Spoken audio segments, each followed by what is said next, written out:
دو ہفتے گزر چکے تھے۔ عائزہ ہر رات اس تصویر کو دیکھتی تھی، خاموش عشق والے تصویر کو۔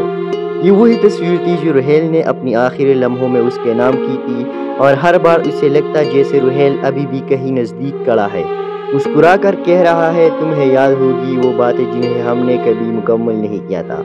ایک دن گیلری میں روہیل کا بھائی زبیر آیا، خاموش مگر آنکھوں میں وہی چمک تھی جو کبھی روہیل کے آنکھوں میں تھی۔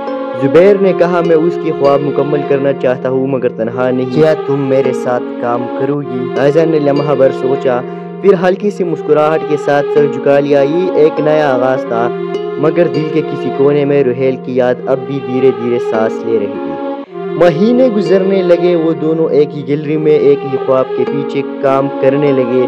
عائزہ جب کبھی کسی تصویر پر رنگ چڑھاتی، زبیر خاموشی سے اس کے پاس کھڑا رہتا جیسے کسی نادیدہ احساس کی حفاظت کر رہا ہو، اور آہستہ آہستہ عائزہ کو احساس ہونے لگا کہ زبیر کے ساتھ ہونے پر روہیل کی یادیں درد نہیں دعا بننے لگی ہے۔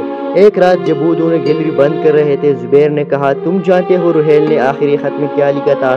عائزہ چونک گئی۔ نہیں۔ زبیر نے جیب سے ایک کاغذ پرانا نکالا، ہلکی سی مسکراہٹ کے ساتھ بولا اس نے لکھا تھا اگر میری خاموشی کبھی کسی کے دل میں رہ جائے تو اسے مت توڑنا بلکہ اس میں اپنی آواز شامل کر دینا۔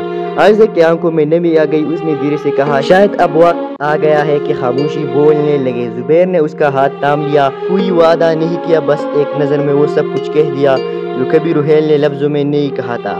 اگلے سال گیلری کے سب سے بڑی نمائش ہوئی، خاموش عشق نیا جنم۔ مرکزی تصویر میں عائزہ اور زبیر